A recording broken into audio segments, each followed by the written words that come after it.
Di sekolah, kita diajarkan dengan cermat tentang dunia di luar kita. Kita menghafal hukum termodinamika, tapi kita buta terhadap entropi internal dari impuls kita sendiri.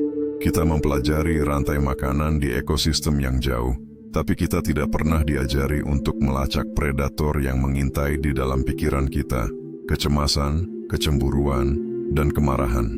Kita dilatih untuk memecahkan persamaan kompleks di atas kertas, namun kita dibiarkan gagap dan tak berdaya saat dihadapkan pada persamaan sederhana dari penderitaan manusia. Kita lulus dengan transkrip nilai yang cemerlang, namun seringkali membawa rapor merah dalam seni menjalani kehidupan. Ada sebuah kurikulum yang hilang, sebuah mata pelajaran inti yang terlupakan, kurikulum tentang kendali diri. Ribuan tahun sebelum ada buku-buku pengembangan diri atau seminar motivasi, para filsuf Stoik adalah profesor agung dari kurikulum yang hilang ini. Marcus Aurelius, seorang kaisar yang memegang kekuasaan absolut atas jutaan nyawa, menulis dalam jurnal pribadinya bukan tentang strategi menaklukkan musuh, melainkan tentang strategi menaklukkan pikirannya sendiri. Epictetus, seorang pria yang tubuhnya cacat dan dimiliki sebagai budak, menemukan dan mengajarkan sebuah kebebasan yang tidak bisa dirantai oleh siapapun, kebebasan untuk memilih respons kita. Mereka memahami sebuah kebenaran fundamental yang sering luput dari pendidikan modern. Penguasaan atas dunia luar adalah ilusi jika tidak didasari oleh penguasaan atas dunia dalam. Dalam video ini, kita akan membuka buku pelajaran yang tidak akan pernah Anda temukan di sekolah.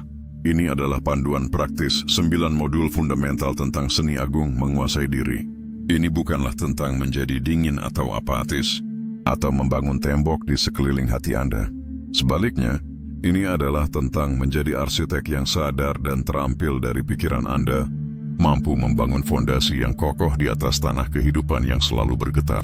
Siapkan diri Anda, karena kelas tentang apa yang benar-benar penting dalam hidup akan segera dimulai.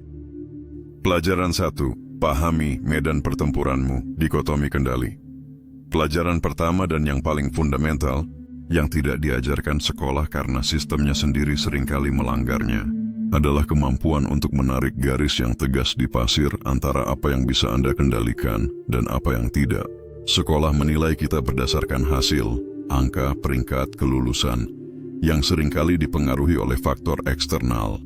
Stoikisme mengajarkan kita untuk menilai diri sendiri berdasarkan prosesnya, upaya, niat, dan integritas. Anda tidak dapat mengendalikan bias tersembunyi dari pewawancara kerja, tetapi Anda sepenuhnya mengendalikan persiapan Anda, kejujuran jawaban Anda, dan ketenangan Anda saat berjalan keluar ruangan apapun hasilnya. Kendali diri sejati dimulai dengan kerendahan hati radikal untuk mengakui apa yang bukan milik kita untuk diatur, dan keberanian total untuk mengelola apa yang sepenuhnya menjadi milik kita, pikiran dan tindakan kita. Pelajaran 2. Jadilah penjaga gerbang pikiranmu, mengendalikan penilaian. Sekolah melatih kita dalam pola stimulus respons yang hampir seketika. Guru bertanya, kita menjawab. Bel berbunyi, kita bergerak. Stoikisme mengajarkan bahwa anugerah terbesar manusia terletak pada jeda mikroskopis antara stimulus dan respons. Seseorang mengirim email yang tajam, stimulus. Reaksi otomatis adalah kemarahan atau kecemasan. Namun di dalam jeda itu ada sebuah proses yang disebut assent, persetujuan. Anda secara sadar atau tidak sadar setuju dengan penilaian bahwa email ini adalah serangan. Kendali diri adalah menempatkan seorang penjaga yang waspada di dalam jeda itu. Penjaga ini tidak menolak stimulus, tetapi ia memeriksa identitas setiap penilaian yang mencoba masuk. Ia akan bertanya, apakah kamu fakta atau kamu hanyalah interpretasi? Aku tidak akan memberimu izin masuk untuk menjarah kedamaian batinku. Pelajaran 3. Kurangi keinginanmu, bukan pengejaranmu, mengendalikan hasrat. Sistem pendidikan dan budaya konsumerisme secara implisit mengajarkan kita sebuah persamaan kebahagiaan yang cacat. Kebahagiaan, panekan, pencapaian, keinginan. Untuk meningkatkan kebahagiaan, kita didorong untuk tanpa henti meningkatkan angka di bagian atas. Mengejar lebih banyak nilai, lebih banyak uang, lebih banyak pengakuan. Stoikisme menawarkan pendekatan yang lebih efisien dan jauh lebih dapat dikendalikan. Kurangi angka di bagian bawah. Seneca mengingatkan kita bahwa kebebasan sejati ditemukan bukan dengan memuaskan hasrat, tetapi dengan menghilangkannya.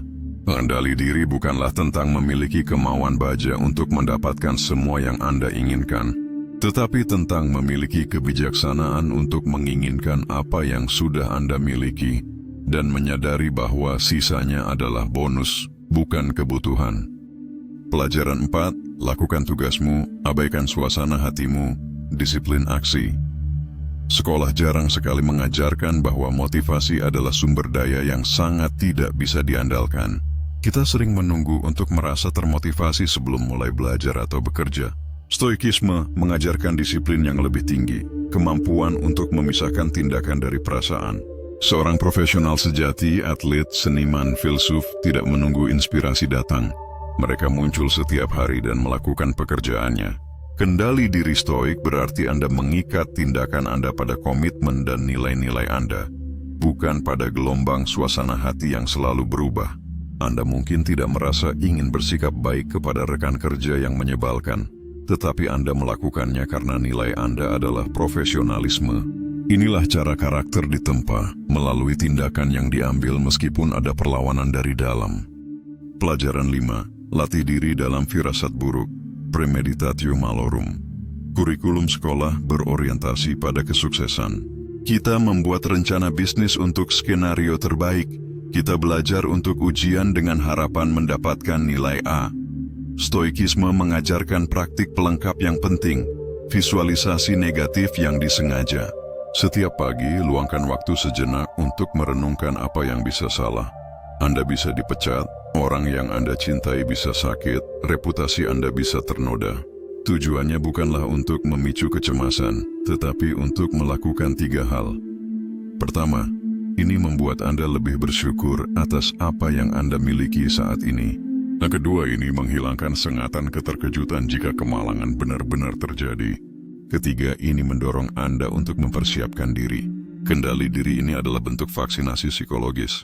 Anda menyuntikkan dosis kecil kesulitan imajiner untuk membangun kekebalan terhadap bencana di kehidupan nyata. Pelajaran 6. Bangun benteng di dalam dirimu, benteng batin. Sekolah melatih kita untuk membangun CV yang mengesankan, sebuah fasad eksternal untuk dipresentasikan kepada dunia. Stoikisme menuntut kita untuk fokus pada proyek arsitektur yang jauh lebih penting, membangun benteng batin. Setiap kali Anda dihadapkan pada provokasi dan Anda memilih untuk diam daripada membalas, Anda meletakkan satu batu bata. Setiap kali Anda merasa malas tetapi Anda memilih untuk berdisiplin, Anda memperkuat mortarnya.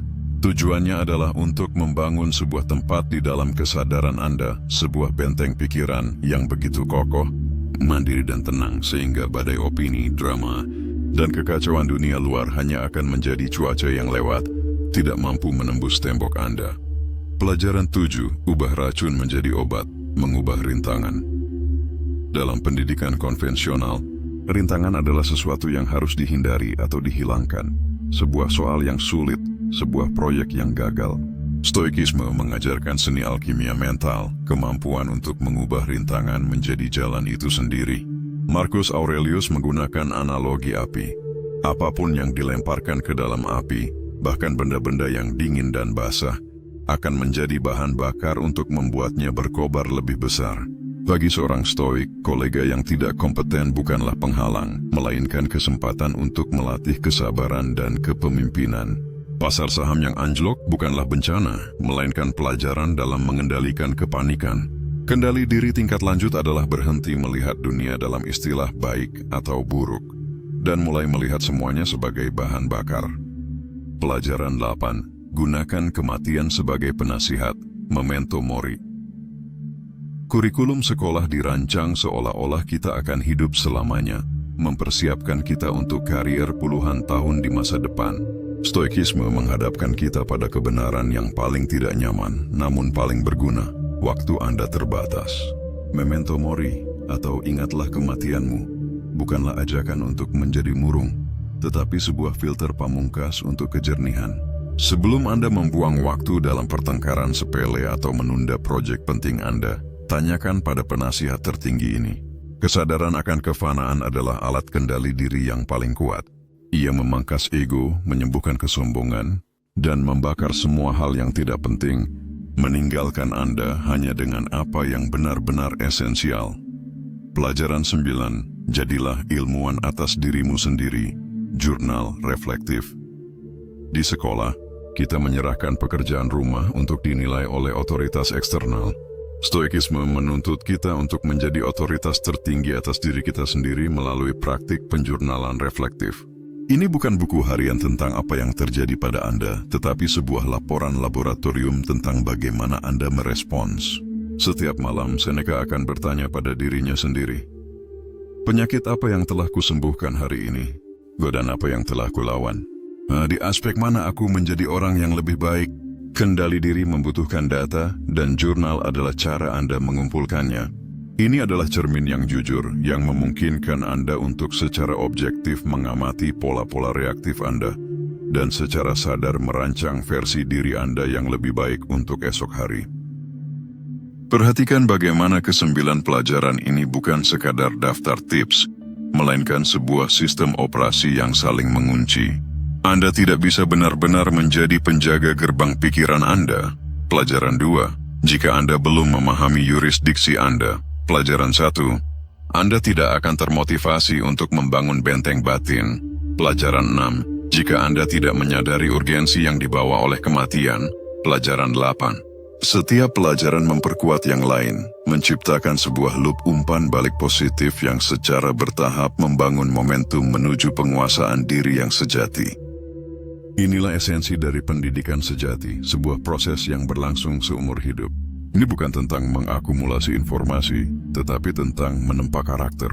Ini bukan tentang seberapa baik Anda bisa berdebat tentang ide-ide abstrak, tetapi seberapa baik Anda bisa mewujudkan kebajikan dalam tindakan nyata saat berada di bawah tekanan. Kendali diri bukanlah satu mata pelajaran opsional. Itu adalah prasyarat fundamental dari mana semua kebijaksanaan dan kebahagiaan yang langgeng mengalir. Ini adalah fondasi yang tanpanya seluruh bangunan pengetahuan akademis akan runtuh saat badai pertama datang. Sangat penting untuk memahami bahwa kendali diri stoik secara radikal berbeda dari gagasan modern tentang penekanan diri.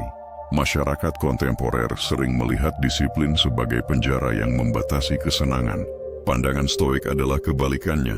Kendali diri adalah satu-satunya jalan menuju kebebasan sejati. Setiap impuls yang Anda turuti adalah sebuah rantai baru yang Anda kenakan. Setiap reaksi emosional yang tidak terkendali adalah penyerahan kedaulatan Anda kepada faktor eksternal. Pikirkan tentang ini.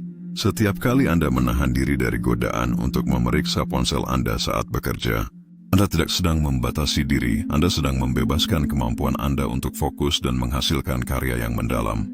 Setiap kali Anda memilih untuk mendengarkan dengan tenang daripada menyela dengan marah dalam sebuah argumen, Anda tidak sedang menekan suara Anda sedang membebaskan diri dari penyesalan dan memelihara hubungan yang berharga. Kendali diri bukanlah tentang mengatakan tidak pada kehidupan. Ini tentang mengatakan ya pada versi terbaik dari diri Anda.